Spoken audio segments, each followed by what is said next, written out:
bonsoir. Il a marché pendant 11 ans et plus de 75 000 kilomètres plus tard, Jean Béliveau a retrouvé sa famille après avoir marché partout sur la planète. Il nous parle de sa grande aventure humaine pour lui et pour toute sa famille, dont son épouse qui est avec nous elle aussi.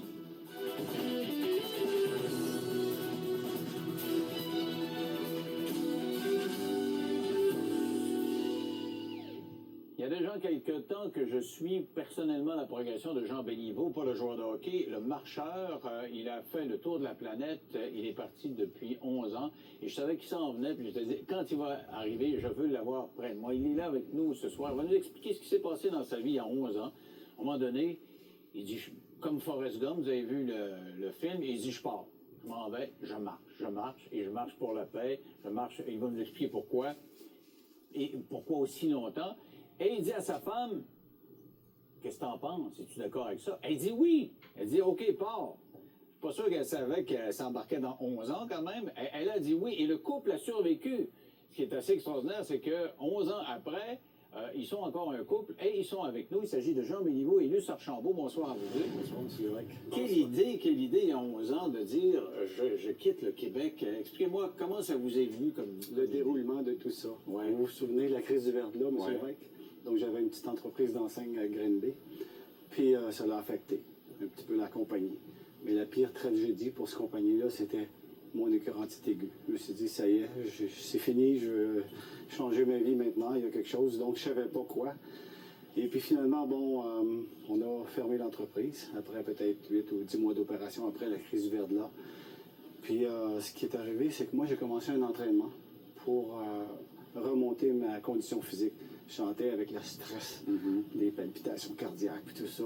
Mon dos était en mauvaise condition, donc avec une dépression de vie, puis tout ça. Donc je me suis dit, la seule chose pour me remettre sur le pied, comme on dit, c'est de faire des petites marches. Et puis là, j'ai commencé un carré de marche, après ça un autre carré, puis un autre. Et puis après ça, un an après, j'ai commencé à courir, un carré, puis 2 carrés de marche, et tout ça. Et puis nous, depuis, après ça, bon, Luce, on travaille, déménage à Longueuil. Donc, on est déménagé ici à Montréal. Et puis, j'ai continué mon entraînement, travaillé pour d'autres compagnies. Et puis, donc, je n'étais pas tellement quand même heureux dans cet environnement-là. Donc, pas trop productif, qu'on pourrait dire.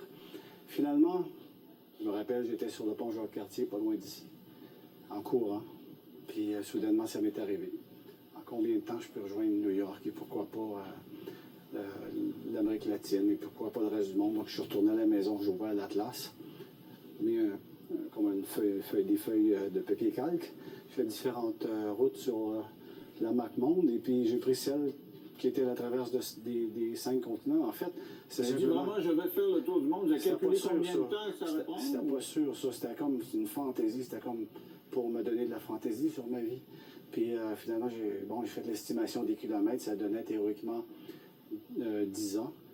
Soudainement, j'avais un plan de vie, comme un plan d'affaires, un plan de vie en face de moi. Je me suis dit, ça y est, j'y vais. Puis je sentais que j'avais la force. Et puis, donc, j'ai gardé l'idée secrète pendant 8 mois. Pendant 8 mois, c'était votre fantasme? Je n'ai pas dit à ma famille pendant 8 mois. Et là, vous avez calculé, j'ai décrété une date. Et vous vous êtes dit, je m'organise. Vous avez commencé à vous organiser en secret, dans le fond. Oui, exactement, tout ça. Parce que les gens qui nous aiment, souvent, parce qu'ils nous aiment, ils vont briser un peu notre rêve. Hein? Fou, hein?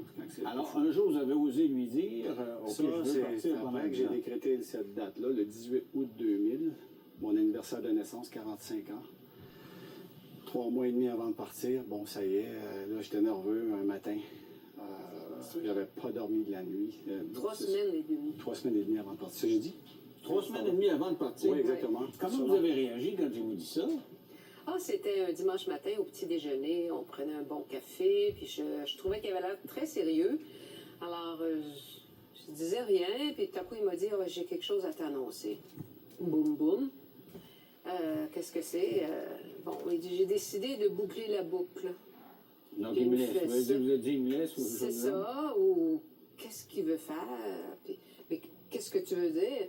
J'ai décidé de partir à pied, faire un tour du monde. Ah oui, comment?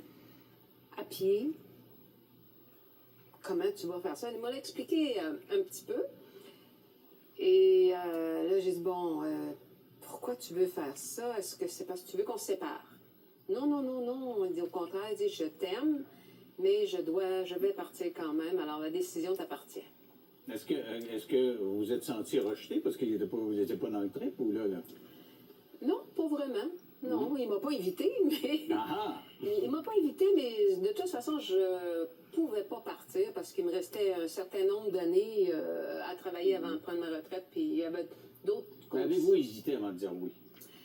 Ben, j'ai pensé un peu, mais j'ai trouvé tout de suite le projet emballant. Alors, j'ai dit, OK, vas-y, je vais te supporter. Mais vous aviez 2 enfants de 20 et 18 ans. Qu'est-ce qu'ils ont dit de l'idée de voir papa qui s'en va au bout du monde comme ça? Ce sont pas mes enfants, ce sont ses enfants d'un mariage précédent et les enfants ne le savaient pas encore. Alors, il leur a annoncé à eux. Ça, moi, c'est ce que j'aurais le plus de difficulté pour voir mes enfants pendant une éternité. Je veux dire, Oui, c'est sûr, il y a un prêt à payer pour tout ça. Et puis, donc, vous savez, je suis devenu grand-père pendant la marche, tout ça. 2 belles petites filles. Que vous ne pouviez pas voir en plus. Bon, j'ai vu la première en Allemagne. Mon fils, il a travaillé pendant 8 ans en Allemagne. Et puis, donc, ils sont venus. Il y a un Français qui dit, moi, je suis heureux de supporter le billet d'avion. Il faut que tu vois ta première petite fille qui avait 5 ans avant de t'enfoncer dans l'Asie. Et ça faisait combien de temps que vous marchiez à ce moment-là? Ça fait 6 ans. Aïe, aïe. Alors, si vous voulez, on va se remémorer la journée de votre départ. Vous avez des photos je pense qu'on a des photos du départ. On va vous montrer cette journée-là. Là, vous avez le cœur rempli d'espoir, vous rempli de tristesse, je suppose. Et là, vous dites, là, je pars. C'est le coup de départ, le coup de fusil. On voit les préparations, etc. Là, comment vous vous sentez au moment où vous partez? On voit mon père, et puis mon père est décédé pendant la marche. Et puis, bon, on s'est promis qu'on était pour être là sur place. Donc, je suis arrivé ici le 16 octobre passé, il y a quelques jours. Et puis, il n'était pas là, mais bon, ça a été rempli de trous par les 2 petites filles nouvelles qu'on a eues. Donc, vous avez perdu votre père et vous avez eu 2 petits-enfants pendant les 11 ans où vous êtes partis. Exactement. Des choses se passent, non? Ah oui, c'est vrai. Il y a des choses qui se passent ici qu'on ne sait pas aussi. Là, j'arrive comme ça, et puis... oh, quel changement. Ben oui, vous êtes comme décalé, là. Moi, j'avais parti sur un concept que je m'en allais explorer d'autres mondes, un autre espace, un autre univers. Essayer de couper avec l'actualité qu'on a ici et puis rentrer dans ce monde-là, dans les pays. Vous êtes au courant de ce qui s'est passé depuis 11 ans? Vous tenez Ben, écoute, pas presque pas, là. Moi, ça m'intéresse pas. Vous ne connaissez pas la face? Non, parce que non, moi, je suis arrivé il y a des gens qui me parlent, tu connais cette musique-là, tu connais ce film-là, tu connais ce nouvel acteur-là. Non, pardon, vous parlez de quoi, là? Ah, il arrive de la Lune. Mais expliquez-moi, parce que les gens avec qui j'ai parlé de ça aujourd'hui se sont dit, c'est comme si c'était payé un puissant ego-trip à votre détriment. Il y a des gens qui pensent ça, que vous avez souffert son trip à lui. Il vous a dit, bon, ben, tu le prends ou tu le perds, je m'en vais. C'est comme ça que vous l'avez pris? Ou... Pas du tout, pas du tout. Non, non. Il m'a dit que... Je savais qu'il n'était pas heureux avec le travail, le 9 à 5 et tout ça. Il y avait quelque chose qui manquait. Il m'a dit, faut que j'aille me retrouver. C'est comme si je me suis perdue. C'était pas votre trip à vous, c'était le trip... Oui, mais c'est un trip que j'aimais, que j'aurais fait moi-même, là, si j'avais, dans 20 ans, là, j'aurais fait ce trip-là tout de suite. Là. Est-ce que vous alliez le voir de temps en temps pendant oui, ces années-là? Oui, on s'est vu à tous les ans. Je pense qu'on a des photos, je sais pas si on peut les montrer en succession. Alors, à chaque année, on voit d'ailleurs comment vous changez, le poids des années, hein, le poids des années, ça arrive. Donc, à chaque année, vous avez eu l'occasion d'aller vous prenez l'avion, puis vous allez voir votre chambre à la Nouvelle-Orléans, Quito, Santiago, Chili, Malawi, Égypte, Espagne, Turquie, Népal, Taïwan, Sydney, Vancouver. En fait, vous faites vous-même le tour de la planète. Donc, vous y allez quoi, 3 semaines, 1 mois chaque année ou quoi? Ça dépend. Le plus petit voyage a été de 10 jours, ce qui était vraiment pas assez. Le plus long, ça a été 5 semaines en Espagne. Ça, c'était trop. Au bout de 4 semaines, lui, il avait des fourmis dans les pieds. Et moi aussi, quand je revenais à la maison, j'avais des tonnes et des tonnes de emails, de courriels qui m'attendaient. J'avais beaucoup de travail à faire. J'avais du temps à reprendre. Alors, ça se passait comment, ces retrouvailles-là? Vous êtes une année sans vous voir, là. C'est quoi? Nous, on appelle ça nos lunes de miel. Ouais. Donc, on est chanceux, on en a eu 11. 11 lunes de miel. Donc, c'est un temps... c'est sûr qu'en même temps, on a un petit peu travaillé à travers de ça pour les écrits. Puis donc, mais on visite pas beaucoup, on se tient ensemble, on parle beaucoup, on essaie de se rattraper ensemble et tout ça. Et puis, je pense qu'on a profité aussi dans les autres pays. On imagine, comme par exemple à Taïwan ou à Katmandou, au Malawi, complètement dans l'Afrique. Luce, elle n'avait jamais vu l'Afrique. Puis donc, ça a été une expérience pour elle. Et puis, donc, je pense qu'on a vécu du bon temps ensemble. Et vous avez réussi à demeurer connectés ensemble? Parce qu'on vous dit, ouais, loin des yeux. Ouais, OK, là, vous parlez de quelque chose. C'est sûr que nous, Luce, elle m'a dit, OK, on essaye, OK, on essaie, on verra qu'est-ce qui se passera. On s'est laissé aller avec respect, OK, tout en faisant attention. Et puis donc, moi je me rappelle, j'étais dans les Andes en Bolivie, et puis j'étais en train de descendre les Andes vers le désert Atacama au Chili, et puis ça m'est arrivé comme ça. Là, c'est la fille. Donc, faut protéger cette relation-là. Puis tout ça, on est en train de construire quelque chose. Vous savez qu'il y a le thème de la paix, la paix pour les enfants en même temps. Donc, il faut arriver à la maison et puis c'est tout. Bon, c'est sûr j'ai vécu toutes sortes d'expériences comme un peu de la romance dans les pays ou tout ça. Avez-vous été fidèle pendant 11 ans? Ben oui. Oui? Ben Vraiment? oui. J'ai été chanceux. Et vous le croyez quand il vous dit ça, vous? Oui, j'ai confiance en lui. Pas Puis une petite chinoise ou une C'est ça, Singapour? regardez-vous là. Je sais pas, là, mais Je je pense vous que le ça vous demande. intéresserait d'y aller, monsieur Lévesque. Regardez ça. Je vous le demande quand même, Oui. parce que c'est la question se pose. Ouais, non, c'est vraiment, au début, je peux vous dire que quand, par exemple, j'étais aux États-Unis où les gens m'invitaient au restaurant, où je voyais des dames, puis eux, bon, moi, je me disais, wow, c'est joli, puis tout ça. Bon, j'avais une petite fantaisie, tout ça. Et puis, mais chanceux, ben, il n'y a rien qui s'est passé. Eux, ils me voyaient peut-être comme un missionnaire de paix. Donc, rien, tout ça, ça s'est bloqué. Qui fait que tranquillement, bon, on mûrit à travers la marche. Et puis, je pense que là, elle m'a senti aussi à travers Et tout ça. vous avez été fidèle ici aussi? oui. Oui? Lui, ce qu'il a Parce qu'il vécu, n'était pas là, lui, vous ne l'avez pas vu pendant à peu près 11 mois par année. Là. Oui, Vous mais il m'a tournez pas ses tenu mains, pas cette occupé avec le site web, les communications, la logistique. Il m'a tenu tellement occupé que j'avais pas le temps Donc, de vous vous regarder ailleurs. occupiez de ça, vous, là. Nous, on ne voulait pas se faire mal. Parce que c'est des choses qui font mal. Autant si on va voir un autre partenaire ou avoir une autre aventure, peut-être c'est dans les autres pays, on peut peut-être pas de témoin de ces choses-là. Mais ça, c'est en dedans. Donc, c'est Et vous donc, par rapport à quand vous. Luce venait, j'avais les mains blanches, il vient, c'est pour nous. OK? Et donc, les retrouvailles, c'est un grand frisson, d'abord. Ah oui, ah oui, ah oui. 11 mois, là, tu sais, 11 mois tout seul, là. Ça a déjà été On voit 18 qu'un beau grand mois. sourire, là. C'est le fun. Ouais. Ah oui, c'est ça. Si vous voulez, on va faire une pause. On a plein de questions à poser sur la logistique, justement. Comment vous avez vécu ça? Comment vous êtes déplacé? Comment vous avez été accueilli? On a des images assez extraordinaires à vous présenter. Il y a même des bouts de documentaires. On a tourné un documentaire sur vous. Tout ça après la pause, Antoine. Avec moi, Jean Béliveau et sa conjointe Luce Archambault. Jean Béliveau qui a fait le tour du monde depuis 11 ans, qui marche comme Forrest Gump. Marche. Et donc, vous êtes parti, vous avez traversé les États-Unis, vous avez descendu Donc, ça a vers été l'Amérique du Sud. l'Amérique latine, exactement, jusqu'au Brésil. On a une photo là, lors de votre arrivée en Amérique latine. Là, vous êtes content. Ah, et là, j'avais un peu peur du Mexique. Ouais. Parce que les Américains me faisaient peur. Ils me disaient, fais attention, si on voit cette photo-là, on voit les personnages qui sont un peu gênés, un peu peur, et puis tout ça. Puis c'est un nouveau monde, ça parle espagnol. Donc j'ai eu la chance de rester 9 jours chez quelqu'un. Et vous avez appris l'espagnol? Parce Oui, que ben oui, je vous ai entendu. Je ne parlais pas l'anglais. Ouais. De toute façon, j'ai appris un petit peu l'anglais Même pas? dans tout ça. Ben non, je parlais, moi, j'arrive de la campagne là, québécoise. Là, tu sais. Et puis, qui fait que, c'est ça, tranquillement, bon, l'espagnol, c'est venu. Après ça, on est rendu l'Amérique latine, l'Amérique centrale. Et puis, j'ai passé par-dessus la Colombie, parce que c'était dangereux en 2002. Ben oui, Il y avait avec les narcotrafiquants. Oui, il y avait des kidnaps, là, des faits de kidnaps. Après ça, je suis passé à l'Équateur, vers le Pérou, et puis la Bolivie, le Chili, l'Argentine, l'Uruguay, le Brésil. Le Brésil, là, São Paulo, pour moi, c'est un endroit symbolique pour laisser les Amériques. Et là, vous êtes allé en Afrique du Sud. Afrique. Bon, parlez-moi du voyage comme tel.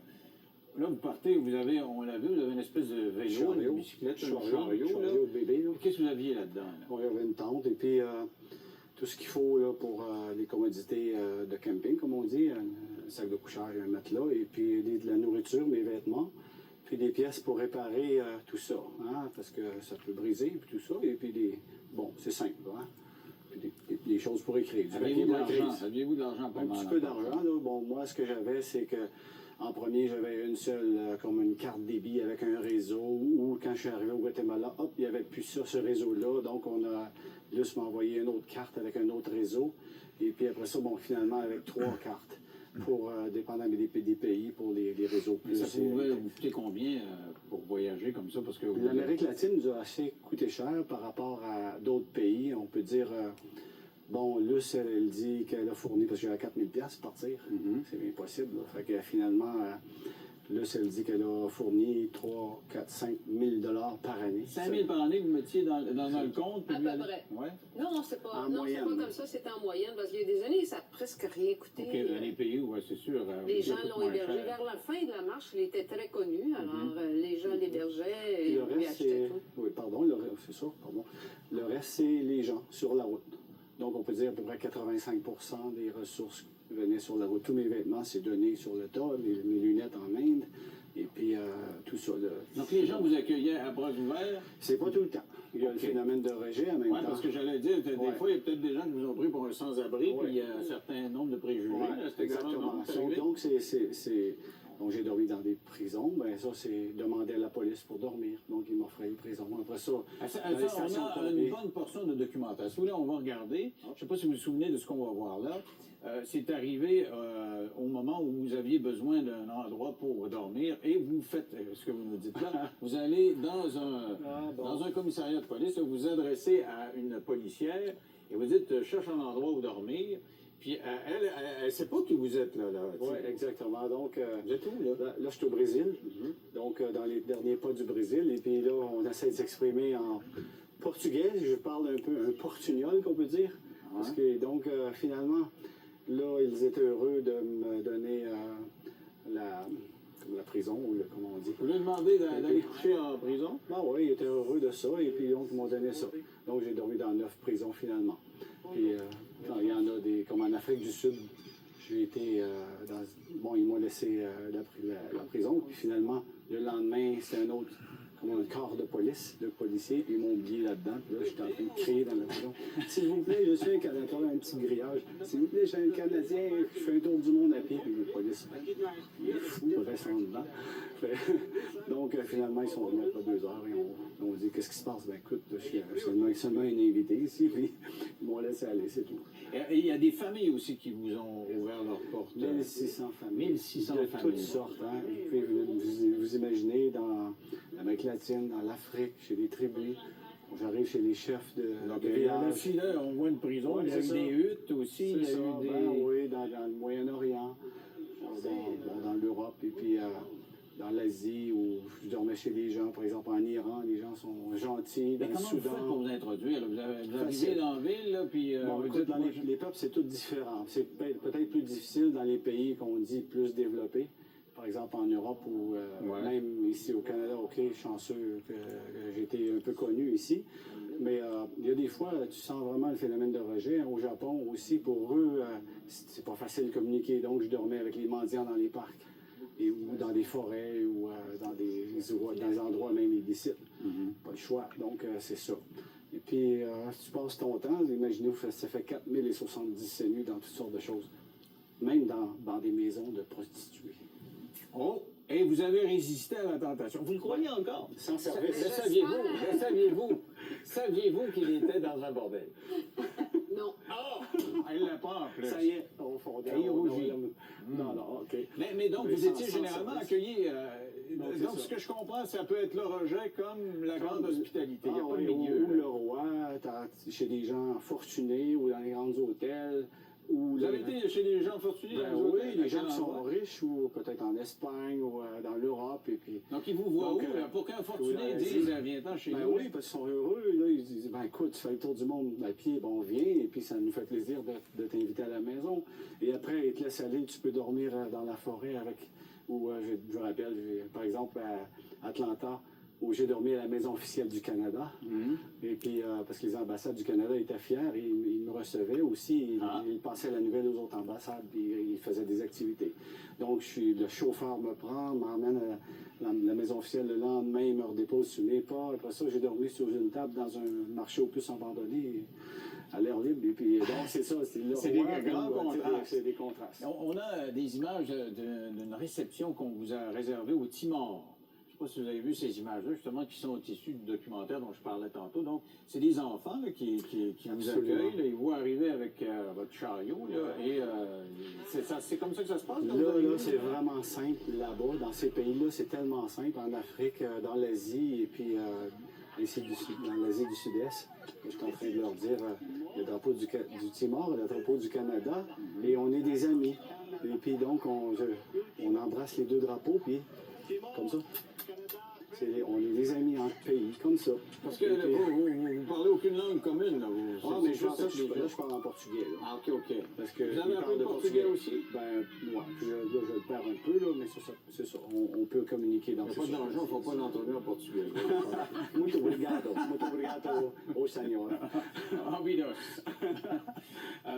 Mais dites-moi, est-ce qu'il y a, parce que vous disiez tantôt, il y a eu de la publicité, vous avez administré le site Internet, ça a commencé à se savoir. Est-ce que dans certains pays, il y a des médias qui sont allés vous voir? Oui, il y a des fois que c'était rien, il y a des fois qui étaient vraiment heureux de propager la nouvelle. Comme j'ai dit, les ambassades du Canada ont essayé de promouvoir le Canada à travers la Donc, il y a des marche. journalistes qui Donc, on allaient était voir? un petit peu, c'est ça, exactement. Et puis, on essaye, comme ici, là, il y a des activités qui ont été faites sur la marche. Ici, il y a une marche avec Jean Béliveau. Presque 1000 personnes sont venues marcher aux Philippines. Parce qu'on avec avait nous. parlé de ça aux nouvelles. Et puis, les gens oui, sont on venus. prépare des organismes à but non lucratif pour les enfants de la rue. On fait des activités pour faire des levées de fonds pour eux. Moi, je ne fais pas de levée de fonds, mais ils l'ont fait pour eux. Et puis, moi, j'étais heureux de supporter ça. Et puis, donc, le thème de la marche, c'est la paix pour les enfants. Donc, c'était important de relever tout ça. Alors, parlons des aspects très pratico-pratiques. Manger là-dedans, il faut On mange trouver de la bouffe. On mange tout. Et puis, c'est ça. J'ai mangé des insectes, par exemple, Des en Afrique. insectes? En Afrique, ben oui. Les termites, c'est bon. Vous avez mangé les termites? Ben, vous avez voyagé, vous? Oui, mais avez-vous préparé un petit plat de termites à la douce moitié en arrivant? Non? On n'en a pas ici, c'est Pas très des simple. insectes. Elle a essayé, Luce, hein, quand elle est venue au Malawi, Malawi, exactement. ils m'ont fait Je pense qu'elle a goûter. essayé une Goûter fois. quoi? Des insectes? Des termites, justement. Là. Mais non, c'est parce que vous étiez reçus dans des familles et Ouais. eux se nourrissaient d'insectes Ben et vous oui, c'est deviez ça fait partie partager de leur leur art repas. culinaire, tout ça. Ouais. Et puis la nourriture dans les pays, c'est bien fait. Hein? Les gens humbles cuisent bien, ils préparent bien la nourriture. Donc, il faut vraiment l'apprendre avec le mieux qu'on peut, parce qu'eux, ils préparent la nourriture, ils la donnent, et puis il faut la recevoir. Quand vous avez vu les grands Donc, contrastes, vous êtes descendu des États-Unis à l'Amérique du Sud jusqu'au Brésil. Là, vous prenez un bateau, vous traversez jusqu'en Afrique du Sud. Exactement. Donc, ça a été la partie S. Non, avion, pardon. Oui, En vous avez avion, raison. ok. Donc, à partir de Cape Town, bon, en anglais. Après ça, donc, j'ai monté vers la partie S, là, le Malawi, la Tanzanie, le Kenya, l'Éthiopie. Et là, Après ça, la le Soudan. pauvreté, le Soudan en plus. Là. Ouais, le Soudan, c'était Il y très a des bien. endroits dangereux quand même. Le Soudan, il y a des régions. Où Le Soudan, c'est un grand pays. La zone à risque était dans le sud. Je n'ai pas passé, là, Ok. moi, c'est un peu plus au nord. Les Nubiens, dans le nord du Soudan, c'est des gens absolument gentils qui nous invitent à manger, puis à dormir. Et puis, ça a été une belle expérience là-bas. Alors, Ils si m'ont vous êtes supporté. accueilli comme étant quelqu'un, une espèce d'extraterrestre quand vous arrivez en Europe, parce que c'est un pays, les pays occidentaux, ou en Amérique du Sud, en Afrique, comment ils vous voient arriver, le blanc oui. aux yeux bleus, Ça, qui ça- arrive dans un petit village où il n'y a Ouais, pas ils un sont blanc? heureux. Les petits-enfants, là, quand tu arrives d'un petit village, là, on ne peut pas parler. Donc, il y a des façons de s'exprimer. Je veux voir le chef, OK? Je veux voir le chef. Fait que là, les petits-enfants, ils t'en vendent au chef, puis tu demandes l'hospitalité, ici, et de la nourriture au chef. Là, il t'assoit, il t'apporte de l'eau, et puis ils ont un rituel. Tous les gens sont autour, ils te regardent. Donc, j'ai un album que j'explique, ce que je fais dans ma marche, le tour du monde, à pied, hein, pour la paix pour les enfants. Donc, qui fait que, puis on fait des dessins sur la terre. Et tout ils ça. comprennent. Ouais, peut-être que des fois, on ne se comprend pas, mais il ne faut pas dramatiser. Ok. C'est pas facile, tout ça. Eux autres, ils parlent de langue. Là. Oh, il y a un ballon qui est joué à quoi ils ont écouté. Et puis, là, ils vous accueillent. C'est ça. Allez, ils Et font puis- quoi, là? Est-ce qu'ils vous... Donc, après ça, ben là, il y a une dame qui te dit, là, que te dit, premièrement, tu vas prendre un bain. Parce qu'ils sont très propres, ces gens-là, sur eux. Donc, il y a un petit paravent, puis on se lave, comme ça. Hein? Il y a un petit paravent, puis on se lave. Premièrement, tu prends un bain. Ça, c'est l'hospitalité. Hein? Ça, c'est l'Afrique. Et puis après ça, ils t'offrent à manger. Puis là, on mange avec le chef.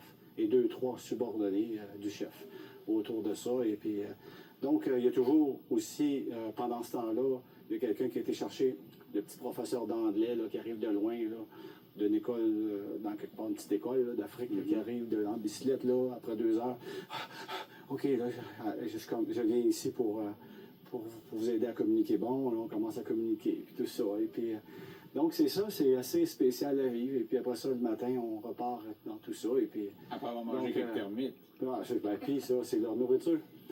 Donc, il y a beaucoup d'hospitalité. Vous l'avez senti, vous accueillez Oui, à on bras a de ouverts. l'hospitalité, c'est ça, exactement. Et quand vous dites, je voulais voir le chef, le grand chef, vous avez rencontré le très grand chef Nelson Mandela. Oh, oui. Pour faire une pause, on va raconter ça, puis on va raconter aussi que vous avez dû vous ennuyer de vos enfants pas mal, puis eux aussi, puis je pense qu'il y a eu certains contacts, on va en parler dans 3 minutes.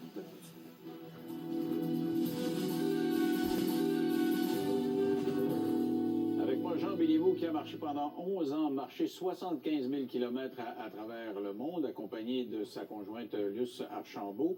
Donc, avant la pause, je parlais de Nelson Mandela, que vous avez rencontré en Afrique. Alors, je comprends que vous aviez une renommée, mais de là à rencontrer Nelson Mandela, comment ça s'est produit? Ça s'est fait simplement. Souvent, c'est les simples gens qui m'ont, par exemple, quelqu'un, il est venu ici, cette personne-là, à mon arrivée ici. Il m'a dit, il faut que tu rencontres le maire de Durban. Finalement, on a été là, et le maire de Durban, il regarde mes choses, il dit, Monsieur Mandela, il s'en vient. Dans quelques jours, si vous voulez, vous pouvez être mon invité. Je dis, allez, je jette pas un mot. Puis mon ami dit, oui, on accepte. Donc, qui fait que, bon, ça, c'était l'ouverture d'un centre pour les jeunes, dont M. Mandela a fait la levée de fonds. Et vous lui avez Et expliqué puis, donc, les gens m'ont présenté à lui, ça a été vraiment court, hein. Oui, mais quand même. Ça, puis ça a été un grand moment. M. Mandela, il a simplement dit des mots, des simples, grands mots. Le monde a besoin de gens comme toi. Et puis, ça a été vraiment une bénédiction. Ça a été, je peux vous dire, M. Lévesque, ça a été ma clé pour l'Afrique. Oui, parce que la vous avez bienvenue, des doutes à un moment donné. La bienvenue. Ben, justement, avant de parler des doutes, vous étiez peut-être plus inquiète, vous, en Afrique, parce que là, les liens Internet puis le téléphone, c'était plus difficile. Vous aviez moins de nouvelles régulièrement, vous, là? Ben, pas juste en Afrique. Déjà en Amérique du Sud, il y avait des temps où il n'y avait pas de nouvelles, ils ne pouvaient pas avoir accès à Internet. Dans ce temps-là, c'était juste Internet, il n'y avait pas de téléphone, rien. Alors, un bonjour, j'étais inquiète, justement. Ça faisait peut-être 5-6 jours que je n'avais pas eu de nouvelles. Et je me rongeais les ongles en attendant d'avoir des nouvelles. Puis d'un coup, je me suis dit, non, c'est assez. Si je continue à m'inquiéter comme ça, puis je m'étais inquiétée avant, après ça, on s'était parlé, puis il me disait, ah non, ça va bien, je m'en suis sortie, c'est juste que j'ai pas accès à Internet. Alors là, cette fois-là, je me suis dit, non, c'est assez, j'arrête de m'inquiéter, il va s'en sortir, j'ai confiance, il va s'en sortir. Vous avez lâché prise. J'ai lâché prise de l'inquiétude et ça marchait. Même si vous saviez qu'il était peut-être dans des régions là, un petit peu je plus savais où il était. ouais. Je savais où il était parce que je le suivais vraiment. Là. Je savais, il m'avait déjà fait sa progression par kilomètre. Je savais qu'est-ce qui avançait. Là. Mais j'avais confiance et j'ai arrêté de m'inquiéter à ce moment-là. C'est sûr que j'avais hâte d'avoir des nouvelles quand ça faisait 10 jours que j'en avais pas entendu parler. Mais je peux pas dire que j'étais malade d'inquiétude. Donc, vous êtes inquiété les premières années, je dirais, puis après un certain nombre d'années, vous avez lâché prise. Après un nombre d'années, c'est ça. Okay. Une femme se tente de s'inquiéter. Ça y a pris quelques années avant de dire, OK, j'arrête de m'inquiéter. Vous avez eu des doutes quand même. En Afrique, de ce que j'ai compris, là, en Éthiopie, là, vous vous demandez si vous ne lâcherez pas tout ça, là, si vous abandonnerez pas, parce que c'est dur. J'étais en permanence dans un choc culturel tout le temps. Et assimiler tout ça. Et puis, j'étais dans le milieu de l'Afrique à ce moment-là. Et puis, donc, dans un autre pays, comme par exemple, les Éthiopiens sont différents de ce qu'on appelle les Bantous, qui sont sub-Sahara. On voit cette photo-là, c'est là, non, vous c'est ça, écrivez, là, vous êtes je suis fatigué, tout ça. Puis, qui fait que, bon, c'est ça, j'envoie un courriel à Luce, là, j'en peux plus, c'est fini, là, je peux plus supporter peut-être mon environnement, les gens autour et puis tout ça. Puis elle me renvoie un courriel après peut-être 2 jours.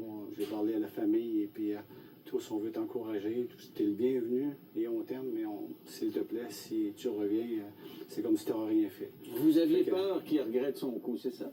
Ah oui, il se le serait jamais pardonné. Et il m'aurait peut-être jamais pardonné non plus de l'avoir. Ouais. Ah oui, on en a parlé après. Et toute la famille, là, les enfants aussi? Non, pas toute la famille. J'ai parlé à sa mère et à son fils. Mhm. Je leur ai, quand il m'a dit ça, il se sent très mal. Il faut vraiment... J'ai dit, viens-t'en, on t'aime. Si tu n'es plus capable, viens-t'en, on va t'accueillir à bras ouverts.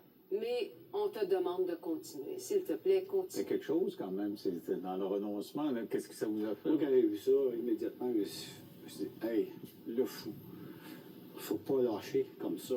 Donc, c'était les mots que je voulais voir pour continuer simplement. Et après, c'était meilleur. Donc, j'étais peut-être dans une situation d'intolérance. Je ne pouvais plus, je ne pouvais plus tolérer les gens, même s'ils étaient quand même sympathiques, tout ça. Donc, j'étais le miroir à eux. Eux ne me toléraient pas aussi. On est miroir entre nous. Et puis, donc, j'étais rejeté. Et puis après ça, il y a eu le phénomène d'acceptation. Donc, vous avez lâché prise, vous aussi, Exactement. puis les gens vous ont mieux accueilli. C'est ça. Si je me suis dit, tu veux faire ta marche autour du monde, accepte. Si tu n'acceptes pas, tu te mets des barrières, puis tu ne feras pas ta marche. Bon, ça, c'est des écueils d'ordre, je dirais, social, mais il y a quand même des écueils d'ordre, je dirais, plus médical. À un moment donné, on peut tomber malade, puis vous marchez, puis c'est de l'exercice. Vous marchez quoi, 10 heures par jour? Oui, puis j'ai toujours bu l'eau en Afrique, l'eau Vous locale. avez pu vous empoisonner quand même. J'ai seulement 3 diarrhées dans toutes les... Puis l'eau en Inde, l'eau dans les pays, j'ai toujours bu l'eau locale. Les anticorps fonctionnent bien. Ce que j'ai eu en principe de problème, c'est que j'avais de la difficulté avec mon système urinaire, la prostate. Et vous avez été malade? Donc, en réalité, c'est la prostate. Non, c'était avant ça. La prostate, la difficulté urinaire. Nous, les gars, hein? Ouais.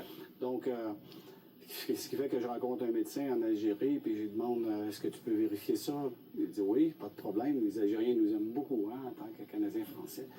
Puis, donc, avec tous les résultats, il me dit il y a matière à opération. Je dis écoute, je ne peux pas payer la note de tout ça, moi. Puis, si je retourne au Canada, j'ai perdu mes privilèges de santé. Je vais être obligé d'attendre le temps qu'il faudra pour tout ça. Donc, il me dit non, nous, ça nous ferait plaisir, on veut la faire et puis supporter ta marche. Donc, ils ont fait l'intervention gratuitement à Oran, à l'université, le professeur Attard. Ah, OK. Puis donc, Vous j'ai été n'étiez reçu. pas dans un dispensaire dans le désert, là. Vous étiez Non, vraiment... non, c'est... Non, mais je veux dire, aller se faire jouer dans la prostate, là. C'est sûr que la personne connaît ça. Par les Bédouins. Voilà, les Bédouins dans le sable du désert, c'est moins le fun. Non, c'était bien. Mais donc, puis, ça a réussi. ouais, et puis, on a réussi l'intervention. Et puis, Mais votre prostate après va ça, bien, tout ça, là? oui, ça va bien, ça y va. On va se faire réexaminer après que je vais retrouver encore mes systèmes de santé, dans 3 mois. Un peu une vérification complète. C'est ça, quand vous allez redevenir vraiment citoyen avec tous les droits. Peut-être que j'ai un virus, peut-être que là j'ai un microbe, peut-être que je vous apporte quelque chose, faites attention. Une grippe. Si c'est une grippe de paix, tant mieux. Ça fait partie des risques du métier. Donc, on parlait d'inquiétude. Quand vous avez su qu'il était malade, qu'il était opéré, là, le lâcher-prise, c'est un petit peu plus compliqué, là, non? Bien, c'est dommage, je ne pouvais pas aller le visiter à l'hôpital et tout ça. Vous n'étiez pas inquiète plus que ça? Ça faisait partie du lâcher-prise. Là, je me disais, il était entre bonnes mains. Et le médecin qui l'avait examiné en premier, c'est sa sœur. J'avais rencontré sa sœur à mon travail. Ah bon? Et elle m'avait dit... C'est pas les petits, c'est une connaissance. Oui, et dans ce temps-là, il était seulement en Amérique du Sud. Et puis elle m'avait dit, quand il va arriver en Algérie, il faut qu'il arrête chez mes parents, ils vont le recevoir. Puis eux autres, c'est une grosse famille, c'est tous des professionnels. Et c'est pour ça que vous êtes allé voir ce gars-là? Il est allé rester chez ses parents, et là, ils se sont rencontrés, tout ça, et puis donc, le frère qui est médecin l'examiner, puis finalement, ça s'est rendu à Oran. Parlons de vos enfants maintenant, parce que vos enfants avaient 18 et 20 ans, puis ça dure 11 ans, donc ils ont quoi aujourd'hui? 29 et 31. Vous les avez pas vus pendant un petit bout de temps, mais vous avez été 11 fois le voir. Est-ce que vous avez vu vos enfants régulièrement? Thomas Eric, mon fils, est venu, on s'est vu 6 fois. Lui, il demeurait en Allemagne aussi pendant ce temps-là, pendant 8 ans de temps. Et puis quand je suis passé en Allemagne, ça c'était au Costa Rica. Quand il est venu, ça c'était en Tunisie. Après ça, il y avait probablement l'Écosse. Et puis, donc, on s'est vu en... Donc, il savait où vous étiez, puis il prenait un avion. Oui, on préparait tout ça, et puis on marchait ensemble des bouts, ça c'était au Philippines. Vous accompagnez en marchant? Oui, et puis c'était bien, parce que lui, il a vécu une expérience absolument fantastique avec les gens. Donc, on parlait sur la marche tout le temps, on rencontrait les gens, il a vécu des drôles de situations. Puis, je pense que ça a été une vraie belle expérience pour lui, et riche. dans ces Donc, il vous en pays-là. voulait pas là, d'être parti. là. Exactement. Non, non, non. Thomas Eric, quand il m'a dit la première fois, quand je lui ai fait l'annonce, après j'ai fait l'annonce à Luce, il me dit wow, cool! Et puis, là, il pensait qu'il y avait une séparation entre Luce et moi. Et puis, il me dit comment tu te sens? Ben, il dit ton père est décidé et on y va. Et puis après ça, ben, ça y est. Votre fille est allée vous voir aussi, mais moins Exactement. souvent quand même. Elle est venue seulement qu'une fois. Une fois. Et elle était allée, parce qu'elle était En Allemagne. enceinte, quand vous êtes parti, vous n'aviez jamais vu votre petite fille, La et là, première vous avez petite vu fille. votre première petite fille en Allemagne. Pour la première fois là, en Allemagne, exactement. C'est ça. C'est ça. Et Alors, then, donc, c'est votre fille et votre petite fille. Exactement. Là, maintenant, elle a 10 ans et je l'ai revue pour la deuxième fois il y a quelques jours. Hein. Mais ça devait être un torrent d'émotions quand ils sont Ah, ben arrivés. oui, tu sais. nous, on a eu une semaine, on a eu du plaisir. Et puis, on s'est amusé avec Thomas Eric et puis sa sœur. Et puis, on a eu énormément de plaisir dans tout ça. Et puis, Mais elle, de voir son grand-papa qu'elle n'a jamais vu, qui est une théorie, là. à l'âge de 5 ans, là, c'est pas évident pour elle. Bon, il y a eu un apprivoisement, là. Il faut s'apprivoiser un petit peu avec la petite fille. Puis après ça, elle est retournée. Mais là, depuis là, qu'on est arrivé, la deuxième fois que je l'ai vue ici, puis j'ai vu sa petite sœur pour la première fois en même temps. Pour la Ici, première fois là, il y a ici, là, quelques jours, Vous ne l'aviez jamais vue. Non, jamais. Donc, Elle a quel âge? Elle a 5 ans. 5 ans. 5 et 10 ans maintenant. Et puis, donc, on a eu du plaisir ces temps-ci. Là, ça a été vraiment... J'imagine Thomas quand ils Eric auront et les 25-30 autres, ans, ils vont raconter quel grand-papa mère. on avait, nous autres. Ça a-tu du bon Ils sont, sens? là, leur grand-père va avoir plein d'histoires à raconter. Toutes sortes d'histoires. Capitaine Bonhomme. Ben oui, Capitaine Bonhomme. Bien connu, celui-là, parce que ça fait plus qu'on ans. Vous savez pourquoi les enfants, ils disent, ils parlent à leurs amis, hein? Mon grand-père fait le tour du monde à pied, puis il y en a une autre qui a dit, une de ses amies a dit, ah ben le mien aussi. C'est sûr, il y en a un tas. Là, on fait une pause. Au retour, on va parler de moments plus délicats. Entre autres, il y a des endroits où vous avez dû être accompagné par des policiers parce qu'il y a de la guerre en perspective. On en parle dans 3 minutes. À tout de suite.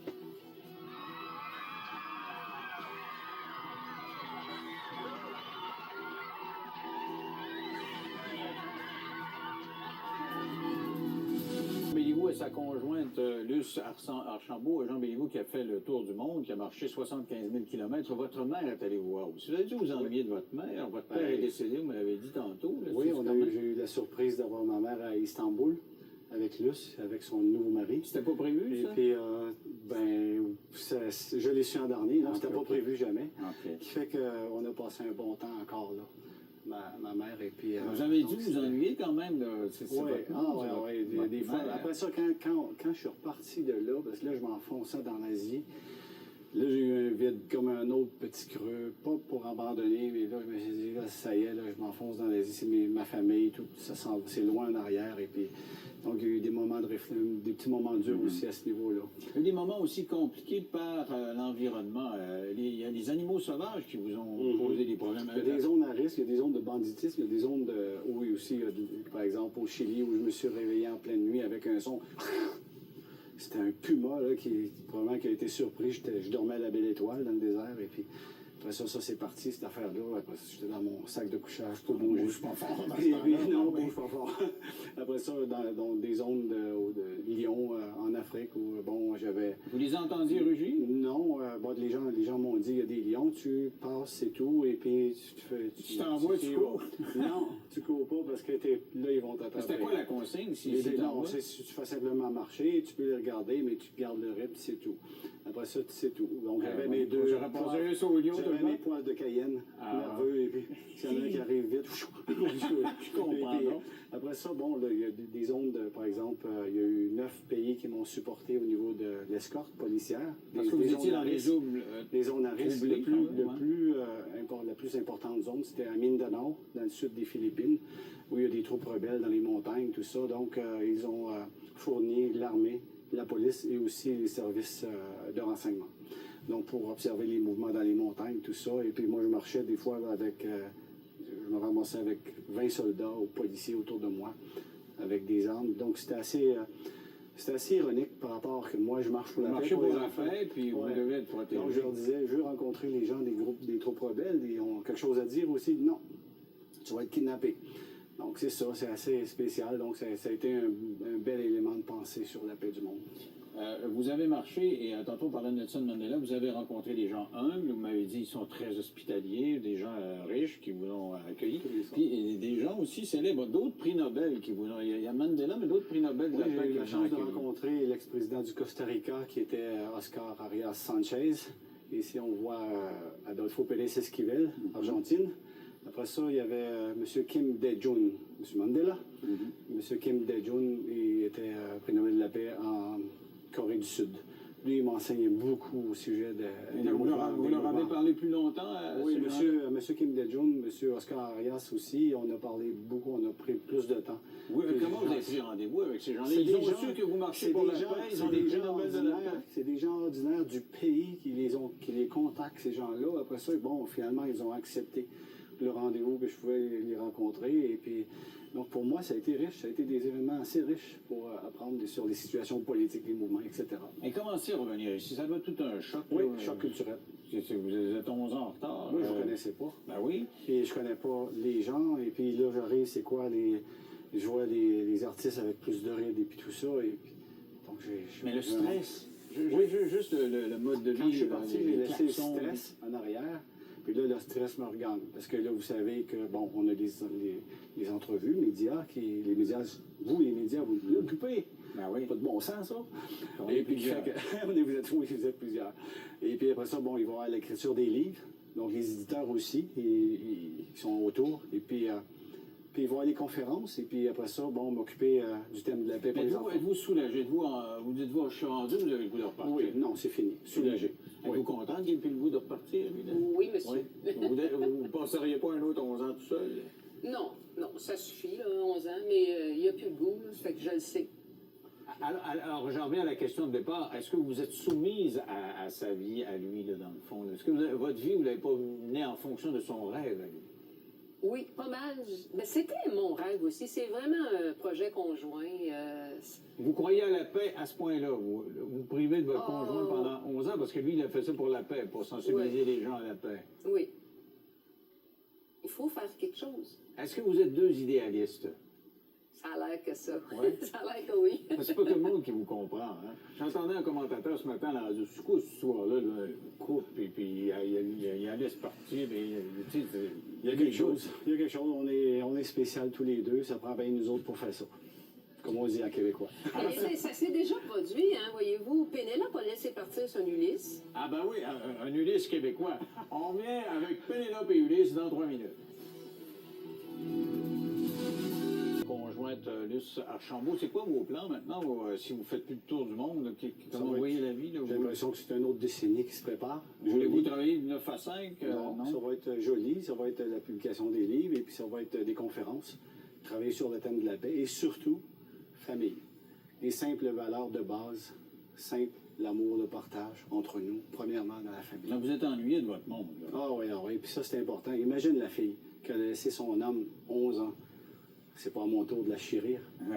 C'est Ben pas oui. vraiment romantique, ça. Vous allez en avoir de l'amour, là? Yes, parce que sir. Je vous en dois le matin. Ouais. Et vous voyez comment la vie? Est-ce que vous travaillez encore? Non, moi je suis retraitée, puis je vois ça vraiment comme une retraite dorée. Mais on va travailler fort au niveau de la paix. Croyez-vous à la paix, là, parce que vous avez été dans des pays, vous avez vu que ça brasse, que ça se tue, puis est-ce que... On n'aura jamais la paix. Mais si on fait ensemble un pas en avant pour la paix, je pense qu'on va faire bien. C'est sûr que maintenant, on s'en vient dans des politiques, une situation politique, économique assez spéciale. Donc, je pense qu'il faut travailler là-dessus, cultiver dans ce sens-là. Merci à vous deux. Ça a été vraiment très intéressant de vous avoir pendant une heure. Et je suis persuadé qu'à toutes les fois qu'il vous dit maintenant, je vais prendre une marche, là, vous mettez une liste pour vous l'attacher pour qu'il reparte. Très cool. Reste là, reste au pied. Merci à vous deux d'avoir participé à l'émission. On se retrouve demain à l'heure habituelle. Habitue tranquillement à la vie à la maison. Lui qui a passé 11 ans à marcher autour du monde, l'aventurier et père de famille publie un livre sur sa folle aventure.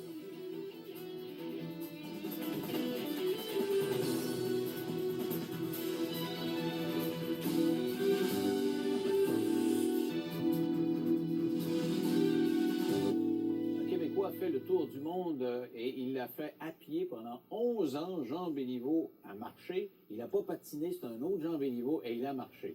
Il a vraiment fait le tour du monde littéralement. Je l'avais reçu 2 jours après son retour officiel au Québec. Et il nous avait donné un certain nombre de détails. Maintenant, il vient de publier un livre qui s'intitule « L'homme qui marche, 11 ans autour du monde, 54 paires de chaussures usées, 75 500 km à pied aux éditions Flammarion au Québec ». Alors, on a pensé l'inviter pour faire le point sur ce qu'il vit depuis ce temps-là. Et il y a un certain nombre de réalités dont on n'a pas parlé quand il était venu nous raconter son expérience. Et j'ai lu son livre et ça vaut la peine de les raconter. Il est avec nous. Bonsoir, M. Béliveau.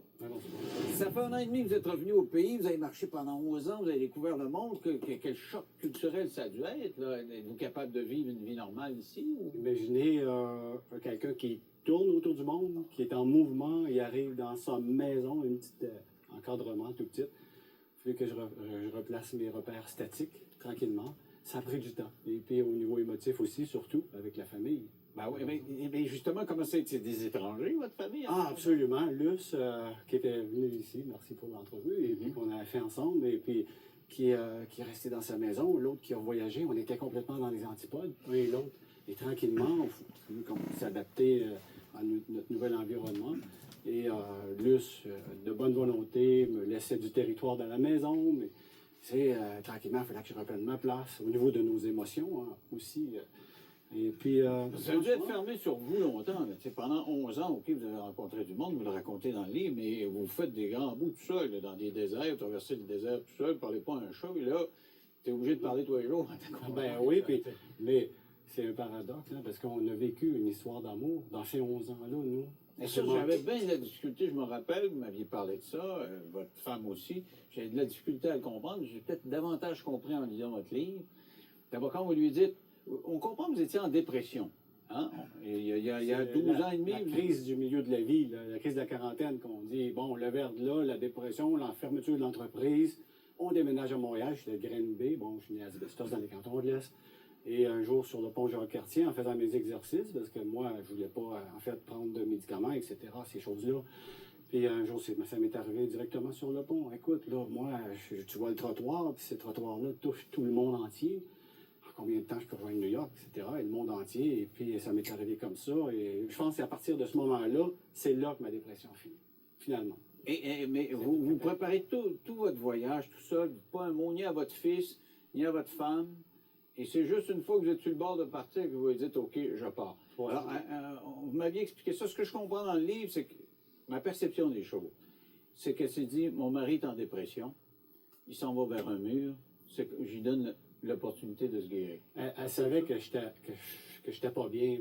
Peut-être que nous, quand on est en dépression, on ne veut pas s'exprimer trop, on cache ça, on garde ça en dedans, puis on vit l'enfer, puis on ne veut pas que nos proches s'en ressentent trop. Parce qu'au lendemain... Et puis elle, exactement, allez-y.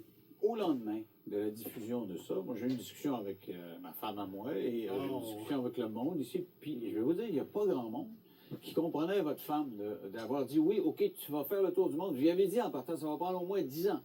Je pars pendant 10 ans, puis je vais mourir. Tu sais, il y a, comme un immortel à 99,9%, vous laisse pas partir. Elle vous laisse partir. Elle n'est pas ici là, pour en parler, là. Mais d'après ce qu'elle dit, c'est qu'elle, l'idée, l'a enthousiasmée, l'a enchantée.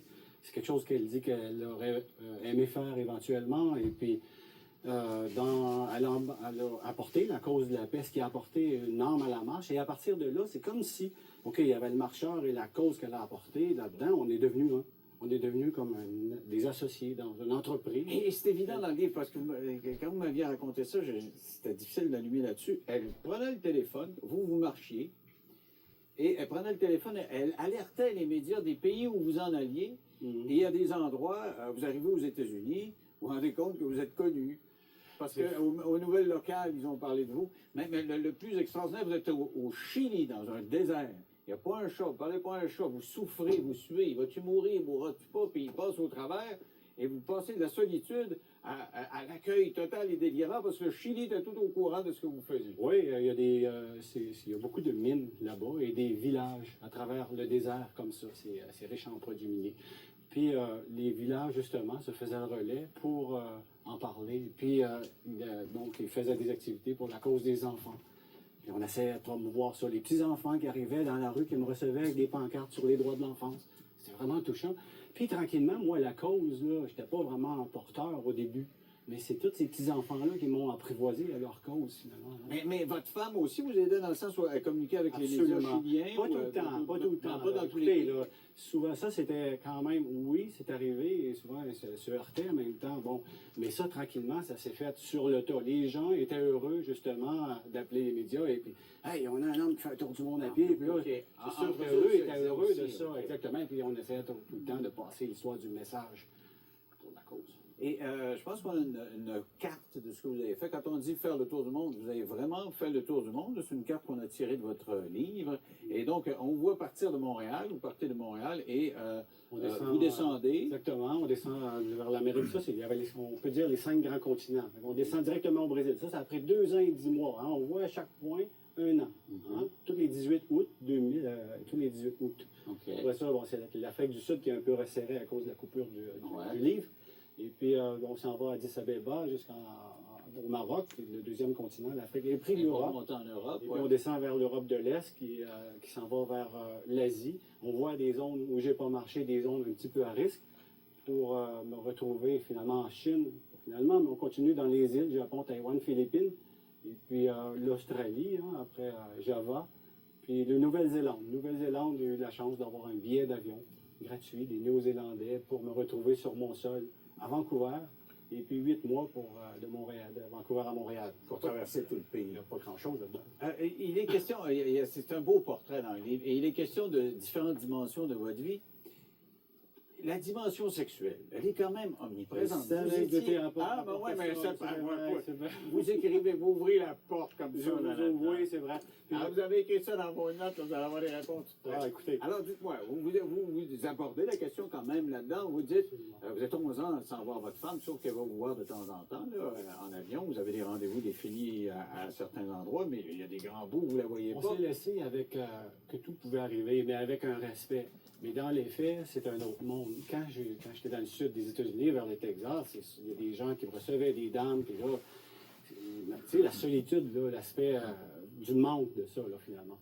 Et puis je me disais, bon, ça serait, tu sais, on a tout le temps cette fantaisie-là, cette petite romance-là qu'on a dans notre cœur, dans notre tête. Et puis, bon, je suis carrément tombé en amour. De l'autre côté, au Mexique, c'est comme une espèce d'amour avec le peuple, l'environnement, avec la langue espagnole, une langue romantique, une dame qui me recevait.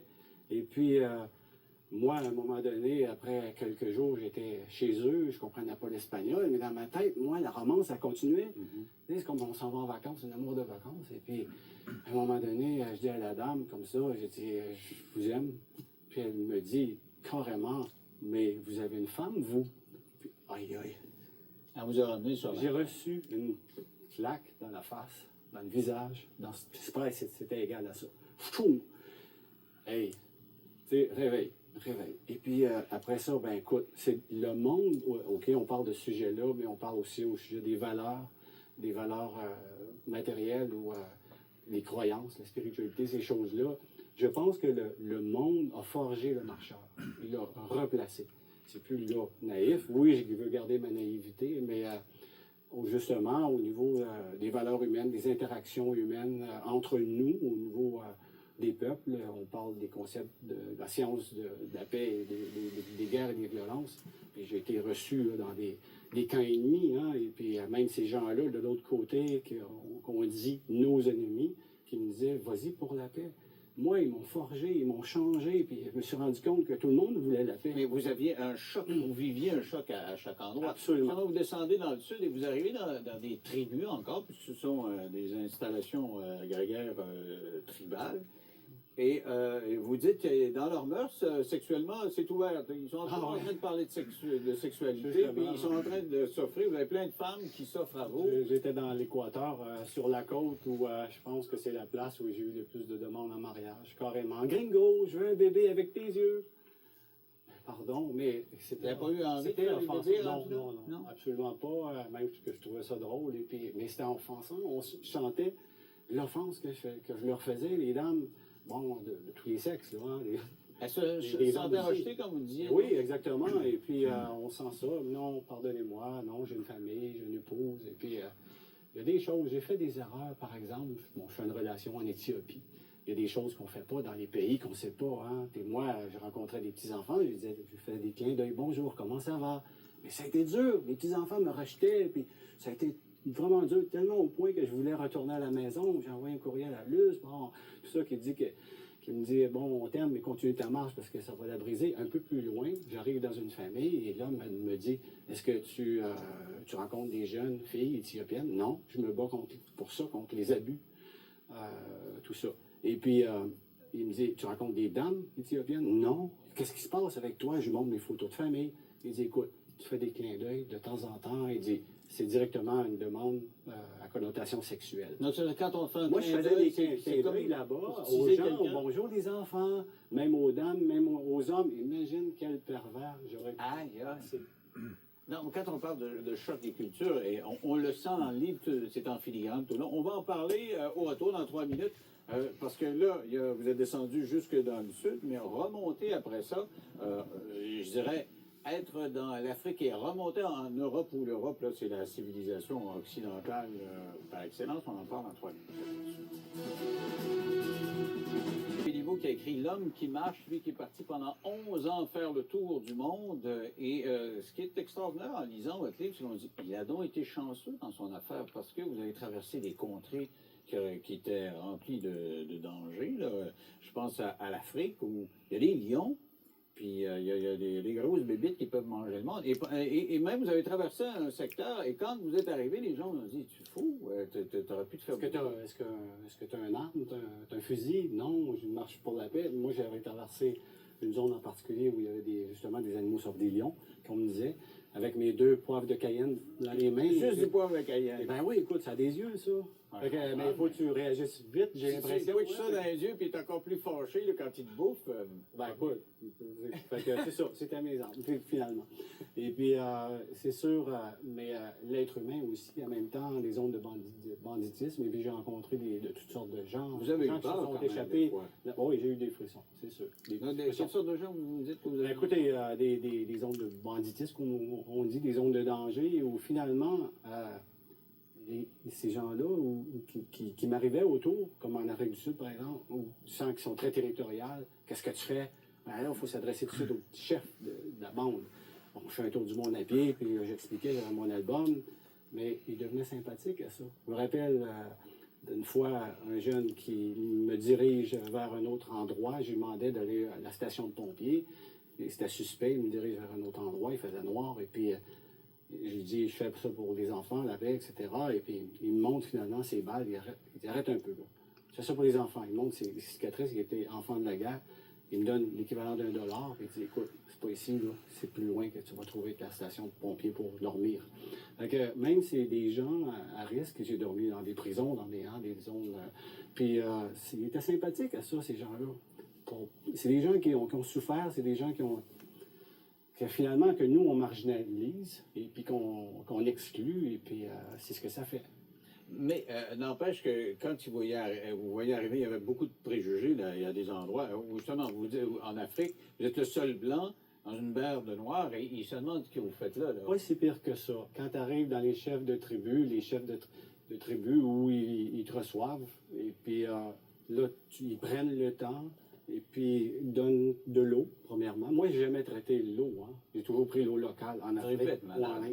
Écoute, mon système, il s'habituait tranquillement, la flore bactérienne là-dedans.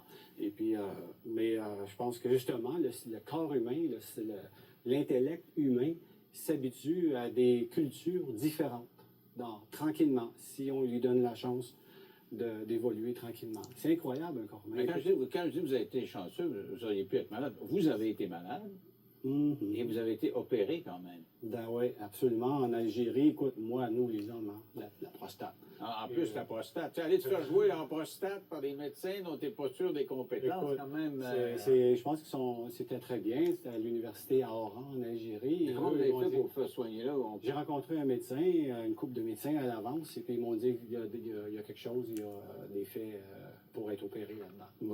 Écoute, moi, je retourne on sait pas. Je retourne au Canada. Moi, j'ai perdu mes privilèges de santé.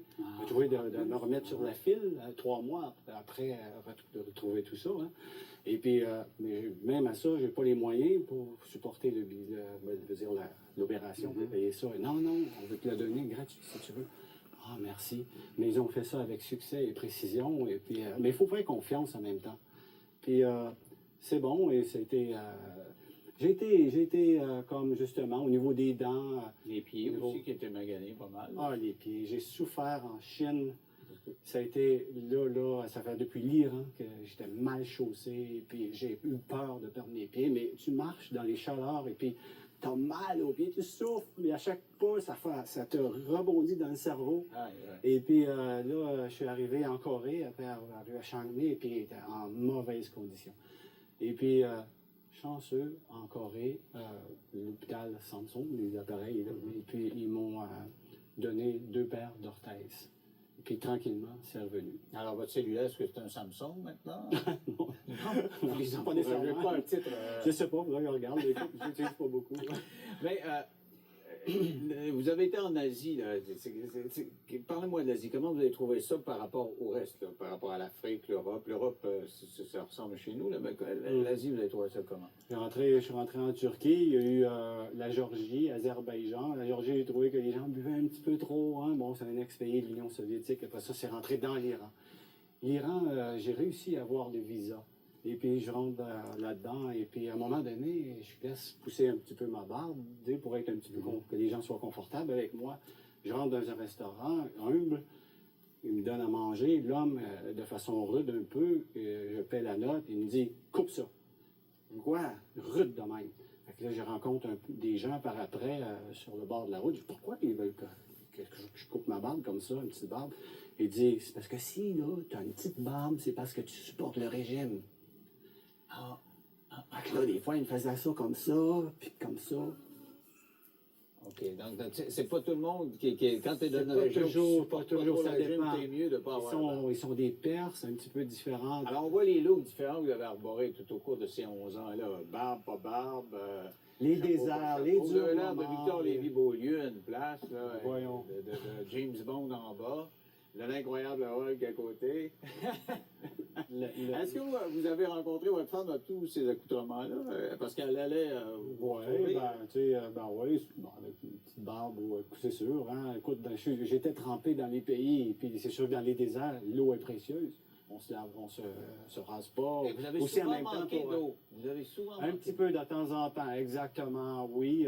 Ça doit être dur. Quand vous décrivez Ouais, ça fait mal, vous ça êtes fait dans mal. un désert, vous avez mal J'étais- évalué votre consommation C'est d'eau, puis vous mourrez de en soif. Tanzanie, et puis chanceux, j'avais justement trouvé 3 oranges un peu plus loin sur la route. Ça fait mal quand t'as pas d'eau dans le système. C'est pire que pas manger, non?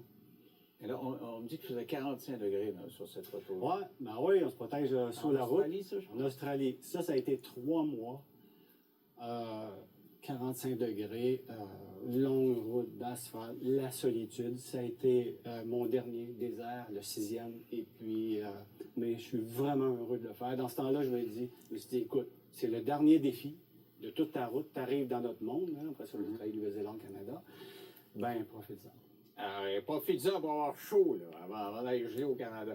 Si vous voulez, on fait une pause de retour. Je vais vous demander ce que vous tirez de tout ça, avec le livre, tout ça, votre vie, comment vous la voyez au cours des prochaines années, dans 3 minutes. À tout de suite.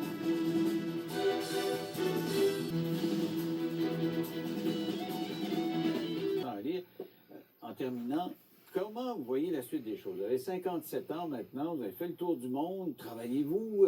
Voulez-vous refaire une carrière? C'est quoi votre... Je peux pas travailler, c'est fini, là, je suis cassé, moi, le monde m'a cassé. Comment vous Je devez veux dire, d'une certaine façon, c'est un travail parce que c'est vraiment prenant. Le livre sort en France le 10 avril et puis il y a des tournées de promotion. Là, c'est des conférences redonnées à l'humanité, ce que l'humanité m'a donné. Et puis, c'est très occupant. Bon, je suis préoccupé par l'environnement. Il y a de la philanthropie à travers de ça. Et là, c'est moi... va des fois un petit peu parrainer des organismes qui font des levées de fonds pour les enfants vulnérables. Et puis, C'est encore votre cause. Parlez-moi Oui, de vos exactement. enfants. Vous aviez un petit enfant qui est né pendant votre périple. Quel âge? 2? Deux petites filles. Elles ont quel âge? Ben là, ils ont 12 et 6 ans. Donc, elles étaient quand même assez vieilles quand on est arrivé. Ils n'ont pas rencontré leur 10, père à 5 ans. 4. Toutes les deux ont rencontré leur père à 5 ans, les deux. Hein? La première à 5 ans en Allemagne, j'ai rencontré ma première petite fille. Et la deuxième, ici, quand je suis arrivé, je l'ai rencontrée pour la première fois à Laval. Quelle relation vous avez, grand-papa? Incroyable, incroyable. C'est très, très riche. Et puis, eux autres, il y avait un grand-papa virtuel, là, Ben oui. qui était dans les airs en quelque part. Maintenant, on se touche, on fait s'apprivoiser tranquillement. C'est merveilleux. Pour moi, c'est la plus belle valeur que j'ai jamais eue. Oui, bien, vous devez goûter doublement, là, maintenant. Ah, absolument. Alors, ça s'appelle L'homme qui marche. C'est publié aux éditions Flammarion. 11 ans autour du monde. Vous allez voir, c'est un beau récit impressionniste, je dirais, de ce qu'il a vécu. C'est hors du commun, c'est le cas de le dire. Si vous voulez soigner votre dépression, partez pendant 11 ans, ça guérit. C'est son truc à lui. Merci beaucoup. Merci, M. Lévesque, ça fait plaisir. Merci d'avoir été là. On se retrouve demain à l'heure habituelle. Je reçois régulièrement sur ce plateau des gens qui se dépassent, qui montent l'Everest, qui traversent l'Atlantique, qui font le tour du monde en ballon ou qui vont le faire en marchant pendant 11 ans. J'avais reçu Jean Béliveau, pas le joueur de hockey, celui qui a marché donc pendant 11 ans un petit peu partout sur tous les continents. Et il était venu me raconter avec force détail ce qu'il raconte dans un livre d'ailleurs qui marche bien, qui s'appelle L'homme qui marche aux éditions Flammarion Québec. Donc cette randonnée qui a duré 11 ans, avec tout ce que ça comporte de rencontres avec des sociétés différentes, des êtres humains différents, et c'était très stimulant. Il est de retour au Québec avec un petit blues. Alors, c'est sûr que quand vous voyez ces images-là, puis le gars passe sa vie à marcher, puis à marcher comme Forrest Gump, et là, il s'installe assis chez lui, de nomade, il devient extrêmement sédentaire, et c'est pas très facile, semble-t-il. Il est avec nous, Jean Béliveau, bonsoir. Ben, bonjour. Comment ça va? La dernière fois, vous aviez beaucoup marché dans les 11 ans précédents. Vous n'avez pas marché beaucoup depuis combien de temps? Ça fait combien de temps? Hey, ça fait 2 ans et 3 mois. 2 ans et 3 mois, assis là, dans votre salon, comment ça se passe? Là, quand je suis arrivé, là, ça ne marchait plus. Non? Ça ne marchait pas pour toi. Fait que, écoute, ça a pris, on peut dire, comme 1 an et demi, là, assez difficile, atroce. Ça, je le dis au niveau bien égocentrique, moi. Mais Luce, mon épouse, là-dedans. Et puis, on me l'avait dit, j'étais en Australie, et puis je rencontre des médecins qui m'avaient dit à un moment donné, écoute, quand tu vas revenir, là, tu sais, que je suis parti à cause d'une dépression, une écœurantite aiguë. Ouais. Là, je me dis, oh non, pas encore une autre dépression au retour, tu sais.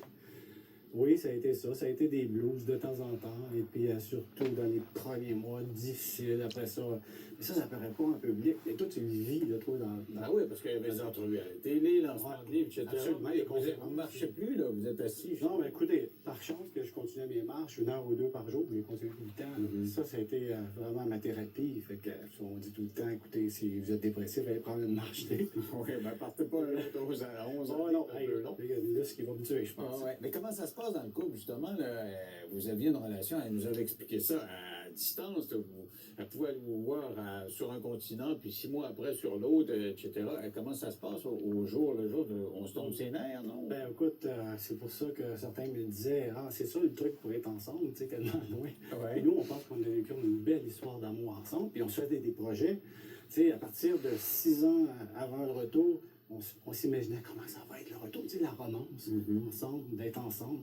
Donc, on revient à la maison, puis oh, wow, oh, que c'était pas ça. Non. Moi, j'avais des rêves, tu sais, avec des choses que j'avais aimées dans ma vie, et puis que je voulais partager avec Luce. Luce, elle aussi, à la maison, qui était tout le temps dans sa maison comme ça.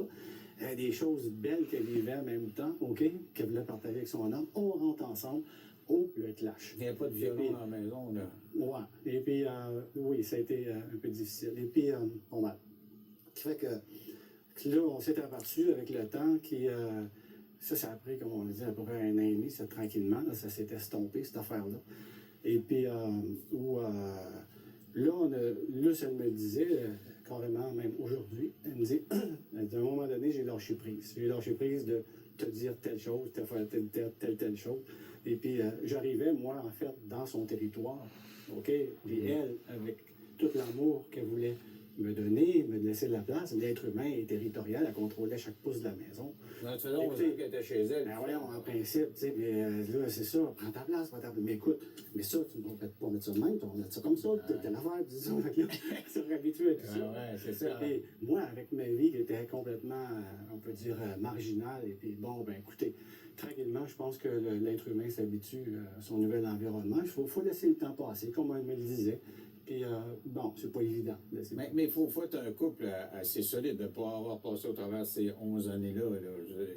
Étiez-vous fidèles tout le temps? Ben, nous autres, on a été fidèles tout le temps. C'est sûr qu'il m'aurait une petite aventure, une petite ramasse au Mexique, là, une petite ramasse, mais il n'y a rien qui s'est passé, au niveau intellectuel, tu sais.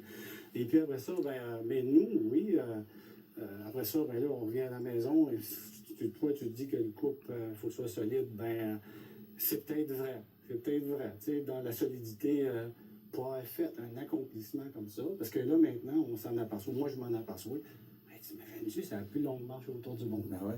Et là, tu sais, quand j'étais dedans, OK, je vivais ça, c'était pas grave, c'était normal, c'était surnormal pour bien du monde. Mais là, je me perçois que, waouh, c'est fait, tu sais. Mais en fait, l'accomplissement, en même temps, c'est pas tout, là. Tu sais, on peut tu n'arrives pas à la maison, puis là, être le champion le reste de ta vie, ben ouais. parce que là, le temps continue, puis le temps va te miner aussi en même temps. Qui fait qu'il faut aussi d'autres défis. Bon, il fallait que je refasse ma vie au niveau monétaire. Ben oui, il faut vous repartir à zéro. Tu sais, je pars pas d'argent, moi, là. Puis là, c'est sûr qu'il y a eu une demande pour des conférences. Et puis, donc, tu fais des conférences, puis tu envoies ça, puis tu n'es pas habitué là-dedans, puis tu shootes ça, puis après ça, ben, le monde sont heureux, ils t'applaudissent. Et puis, tranquillement, ben là, on s'habitue à ça. Puis, je peux te dire que maintenant, je jouis à faire des conférences. J'aime ça. Ouais. Tu sais, là, j'aime partager ma marche. J'aime partager les anecdotes avec beaucoup d'émotion. Et puis, Mais est-ce que c'est assez payant pour se refaire une vie? ben, écoutez, il y a plusieurs produits qu'il faut sortir là-dedans. Donc, le livre est sorti en Russie avant les fêtes. Puis, il y a d'autres droits étrangers là-dessus. Il y a d'autres choses qui se préparent qu'on ne peut pas parler maintenant. Vous allez vendre des espadrilles, non? Ouais, c'est ça. Des espadrilles Jean Des Béliveau. petites marionnettes qui poussent des petits chariots qu'on craint. Là. Ben oui. C'est ça. Non, mais il y a moyen quand même de faire un peu d'argent. Ben oui, ben écoutez, c'est une vie humble, mais c'est bien parce qu'écoute, on était tellement habitués de vivre avec presque rien. Ben oui, ben vous m'avez raconté dans vos 11 années, il y a des endroits où vous n'aviez rien, et vous avez vécu parce que de la générosité des gens, mais des gens qui vous ont donné à bouffer, qui vous ont donné des abris, etc. Ouais. Puis quand on rentre dans ce monde-là, c'est un monde tough que vous avez, vous autres. Là. Oui, Je suis rendu dedans. Là. Ah ouais? Qu'est-ce que vous trouvez le plus difficile? Ben écoutez, écoute, moi je me battais, oui, mais je pense qu'en même temps, dans ma mort, j'avais un stress, oui. Mais j'appelle ça un stress alcalin, un stress sain. Tandis que, autant comme j'étais dans le travail avant, j'avais un stress plutôt acide. Tu sais, un stress qui te poigne, et puis là, il faut que tu produises dur, et puis, je sais pas si vous m'entendez là-dessus. Et puis bon, écoutez, une question de balance, et puis moi, ce que je veux tout le temps me rappeler, c'est la simplicité des gens. Écoute, puis on est tout le temps là à avoir une certaine convoitise sur les choses, sur les gens qui ont certaines choses, les gens qui ont... Regarde, moi j'aimerais ça avoir ça, j'aurais pas ça, la convoitise, j'étais heureux, La consommation, c'était pas dans votre tête. Ouais, puis là, alors que quand on s'assoit, puis on voit ce que les autres ont, puis on voit les nouveautés, les nouveaux iPads, puis ces machins-là, là, on a le goût d'en acheter. Absolument. Quand je suis revenu, il m'est arrivé, je suis tombé à une espèce d'extrémiste fanatique, en tout cas, toute l'histoire, là, intégriste de l'environnement. Ah. Parce que dans ma marche, OK, ça m'est arrivé, il y avait la cause pour les enfants, et puis après ça, ben, ça s'est transformé tranquillement, mais où est-ce qu'on s'en va avec notre monde, tu sais? Toute l'histoire, là, avec le réchauffement climatique, on en perd des espèces, 5 à 10 000 espèces par année. Puis où est-ce qu'on va avec ça? Là, ça m'a pogné cette affaire-là. Puis tellement qu'après, tu sais, je voyais à la maison, hey, on économise l'eau de la toilette, là. On fait attention quand on prend de l'eau. On n'arrose pas nos gazons avec l'eau. Et puis les cours, c'est tellement précieux l'eau ailleurs. Et puis, ben non, justement, dans la consommation. Et puis, donc, ça a été pour moi aveuglant. Ça m'a sauté dans la face, la façon qu'on fonctionne. Et puis, mais tranquillement, encore là, je rentre dedans. Puis je me suis dit, écoute, je peux pas porter sur mon dos tout le monde entier, tu sais. Si le monde entier, je veux dire, s'en va, je sais pas, pour sa fin, pour moi, tu sais, je veux pas à un moment donné, je me suis dit, écoute, sauver le monde. mais c'est, à un moment donné, arrête d'être malheureux avec ça, puis t'as une vie à vivre, puis à partir de là, je me suis dit, écoute, là, à un moment donné, j'ouvre les rideaux de la chambre, et puis je voyais un beau lever de soleil, tu sais, des belles couleurs. Je disais, ah, là, ça fait la première fois, ça fait 2 ans que je n'ai pas vu, que je n'ai pas joui d'un lever de soleil. J'en ai tellement joué avant. C'est ça. Tu vois, on va faire une pause, puis j'aimerais ça, au retour, vous me disiez si vous avez gardé des contacts avec des gens là-bas, si vous êtes intéressé à retourner en voir certains, sans faire le tour du monde, aller faire juste un petit tour, je ne sais pas où. On en parle en 3 minutes après. Je vous invite, c'est que ça fait plus de 2 ans que vous êtes revenu et que c'est pas évident, c'est pas facile. Alors, vous parliez de la société de consommation, etc. Auriez-vous le goût de retourner à des endroits, aller revoir du monde que vous avez connu, des chums que vous avez... Il y a une nostalgie. Il y a une nostalgie qui s'installe. Je regarde mes journaux personnels, c'est ainsi parce qu'il y a un second livre que j'ai presque fini d'écrire. Et puis, oui, je regarde des choses des gens que j'étais en Égypte. Je regarde, vous savez, par exemple, ce qui est arrivé à Tacloban, aux Philippines. Mm-hmm. Ben, tu sais, ce qui est arrivé, j'ai essayé de contacter des gens, des bons amis là-bas, pas capables de les rejoindre du tout. Vous aviez peur qu'ils soient morts avec Ben oui, tu sais, si on a été reçus, là, ces endroits-là. Et puis, Jason, je me rappelle de lui, c'est pas de nouvelles encore. Encore, vous ne savez pas si l'ouragan l'aurait pas emporté. Qu'est-ce qui est arrivé avec? Et puis, c'est ça, justement. Et puis, oui, j'ai gardé contact. J'ai reçu récemment un courriel au Soudan, Mohamed El-Bouchra, qui m'avait reçu. Et puis, en fait, mon visa qui était fini au Soudan, il m'avait présenté aux autorités parce que dans ce temps-là, j'avais plus d'argent et ils m'ont donné le visa comme ça. Et puis, j'étais dans le désert du Sahara. Et puis, puis il m'écrit comment ça va. Et puis, justement, ben écoute, je repense à mon ami Elmar Ziegling de l'Afrique du Sud, qui lui m'avait présenté à M. Mandela. Ben oui, je pense qu'on a la photo, parce que vous l'aviez rencontré, là, Mandela. Absolument. Comment vous avez réagi là, quand, comme tout le monde, on a été, ça a été interpellé par son décès? Là? Absolument. Écoute, premièrement, j'arrive dans le Transcaille où il est né. Et puis, je rencontre un jeune qui dit, écoute, tu peux coucher près de la maison de mon grand-père. C'est qui ton grand-père? Il dit Nelson Mandela. Ah, Pewa Mandela. Je continue. Je couche dans la maison de Winnie et Nelson Mandela. Chez quelqu'un qui avait la maison. Je continue à Durban. Il y a quelqu'un qui me présente au maire de Durban. Il dit, M. Mandela s'en vient. Dans quelques jours, si vous voulez, vous pouvez nous inviter. Moi, je dis pas un mot. Puis, mon ami Elmar, qui est venu ici marcher en dernier, ici, de l'Afrique du Sud, quand je suis arrivé, il dit oui. Il dit, on veut le rencontrer. Et puis, finalement, on s'en va. Et puis, là, c'était l'ouverture d'un centre pour les jeunes qu'on voit en arrière de la photo. Mm-hmm. Et puis, que M. Mandela avait fait la levée de fonds pour ça. Et puis là, monsieur le maire était sur le podium avec M. Mandela, puis moi, j'avais mon petit collant VIP en avant. Et puis, on arrive, on était là, et puis M. Mandela, avec M. le maire, il fascine comme ça. Jean-Milo, blablabla. Je me dis, ça y est, il me connaît. Après ça, on sort, et puis il me présente à M. Mandela. Il arrive avec sa canne, il avait 85 ans, ça fait 10 ans. Et puis, j'ai dit, M. Mandela, merci. Et puis, je lui donne une dédicace. Parce qu'en fait, il a été un destinataire du Manifeste 2000 pour la paix et la non-violence pour les enfants. Et puis, c'est grâce à lui un peu si j'ai fait cette marche-là. Et puis, M. Mandela a dit, écoute, le monde a besoin beaucoup plus de gens comme toi. Et puis, ça a été ses mots.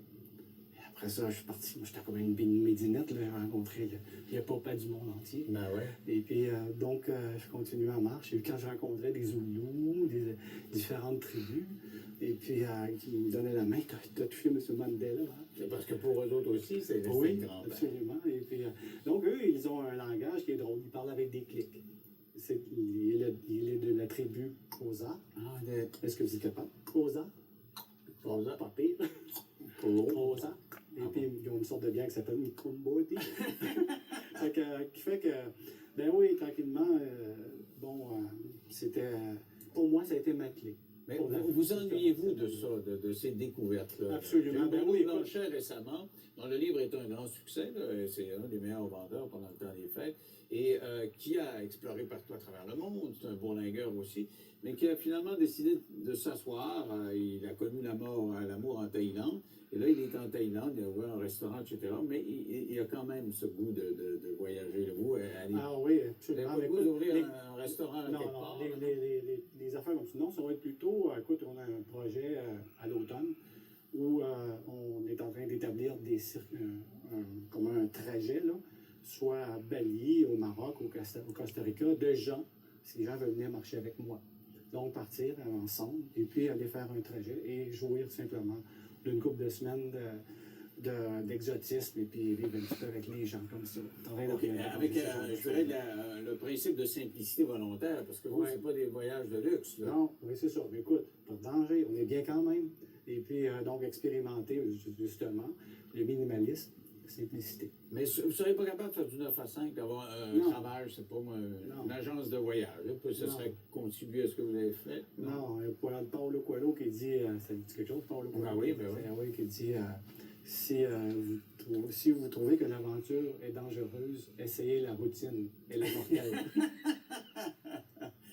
Des fois, je me dis ça, moi, à tous les jours, à 3h15, quand je suis en train de me faire maquiller, je sais qu'à tous les jours, à 3h15, je suis en train de me faire maquiller. Des fois, je me dis, ouais, dans le fond, ça a l'air glamour, c'est assez On a tous des routinier, notre routines. affaire. Écoutez, quand j'étais sur la route, j'avais une routine aussi, partir le matin, et puis, tu sais, après avoir rencontré les gens, tu avances dans ta marche, et puis, en fait, il y a toujours quand même une espèce de routine dans la vie. Bon, même dans le carreau, on dit qu'il y a du rythme hein, dans les carreaux. Hein. Qu'est-ce qui vous manque le plus de cette vie-là? Oui, c'est justement de rencontrer les gens, de sortir de la maison, d'aller voir ailleurs dans d'autres pays. Mais écoute, là, présentement, on a un projet là, avec peut-être mes enfants, là, mais qui va peut-être se développer, mais ça, on verra. Là. Donc, pour moi, le plus important, c'est de m'occuper à des choses que je vais vraiment aimer dans le sens. Alors, parlons-en de vos enfants, parce que vous ne les avez pas vus pendant un grand bout de temps. Ils ont quel âge Ah maintenant? oui, ton mari qui a 23, ma fille qui a 31. 31 et 20 et 31 et 32 et 33, pardon. Avez-vous des petits-enfants? Oui, justement, Laurie et Amira. Et puis, donc, on passe des temps des fêtes. On a passé un temps des fêtes absolument fantastique ensemble. Mais c'est Puis quand même c'est une sûr grosse que- parenthèse dans la vie, dans vos relations avec vos enfants. 11 ans absents, Ouais. c'est quand même... Oui, puis c'est sûr qu'on s'est rencontrés au début. Tu sais, Ça comme doit être Amira, revenu, est-ce la qu'il y avait un première- malaise? Un petit Oui, tu sais, il a fallu s'apprivoiser. Puis même après, ça a pris un peu de temps, là, tu sais, 1 an ou 2. Mais là, on sent là, que les enfants, le papy en même temps, tu sais, d'arriver avec des petits-enfants, pas habitués à ça. Là. Est-ce que vous en voulez pas un Tranquillement. peu de dire, bon, il est parti Non. faire son trip? Ils sont c'est pas fiers, sont tout fiers. le Ils sont monde. tous fiers. Et puis, on a beaucoup de plaisir avec ça. Oui, ils sont tous fiers, toute la gang. Justement, ça a été grâce à eux, le support de la famille, justement, entre autres. Si, en fait, si le marcheur a pu accomplir son tour du monde à pied, non? Ouais. Si vous voulez, il faut faire une pause. Vous restez avec moi. Qui est revenu depuis 2 ans et qui essaie de se refaire une vie. Aimez-vous votre vie actuellement? Je commence à l'aimer. Vous Je dirais commencez que à là, ça l'aimer. commence. Je me rappelle, il y a des temps où j'étais avec Luce et puis dans la maison, là, moi, j'en pouvais plus. Puis là, t'as seulement que le goût de prendre la porte. Tu sais, t'es dans un conflit intérieur atroce. Et puis, donc, on disait, je prends la porte, je m'en vais. Puis je pense en même temps que Luce, en même temps, dans sa tête, elle devait fantasmer qu'il apprenne la porte. Il me tombe ses nerfs. Tu sais, il tombe ses nerfs, tu sais. Tu veux partir, vas-y, là, fais du bien, tu sais. Et puis, je sais pas ce qu'il fait, mais tu sais, la vie a fait que tranquillement, tu sais, on est encore ensemble. Puis, et justement, je pense qu'on se laisse un petit peu de, comme on dit en bon québécois, de lousse entre nous. Là. Et puis, mais oui, ça a été atroce. Puis, c'est ce qui arrive avec les grands voyageurs, justement. On entend parler des gens qui vont en mission en Chine, les gens d'affaires, qui vont 6 mois, 1 an et qui reviennent. Puis, pareil, là. Tu sais, il y a plein de choses qui ont changé. Surtout, vous avez vécu Puis, tellement d'émotions fortes. Ouais, Que revenir dans une Oui. routine, c'est un peu... Oui, mais justement, tu as besoin de.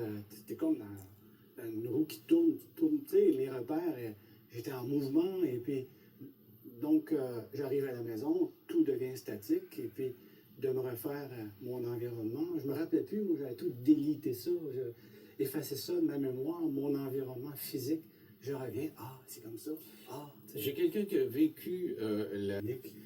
Et puis, c'est magique en même temps. Puis, c'est vrai qu'il y a des moments que tu peux y laisser ta vie. Et puis, tu taquines la mort, donc tu as un sentiment que tu vis, tu as une vie réelle. Tu arrives chez vous, et puis, il n'y a plus rien, c'est plus ça. Et puis, tu es encore sur l'air d'aller, comme on dit, la roue d'air, mais en fait, ça tourne sur rien, il n'y a plus rien autour de toi. Puis, j'avais été chez le médecin, parce qu'après, j'ai fait un check de santé, hein. Le médecin, puis il me dit, écoute, comment ça va au niveau moral, tout ça? Ben, ça va très bien, merci. Puis, mais je savais pas, moi, là, j'étais en réalité comme en une dépression. Mais tu sais, on le dit pas, hein. On Mais le dit c'est, souvent vous pas, êtes hein. revenu, c'est ça qui compte. Vous allez revenir me parler d'ailleurs du livre que vous êtes en train d'écrire. Merci beaucoup, Jean Béliveau. On se retrouve demain, nous, à l'heure habituelle. Bye.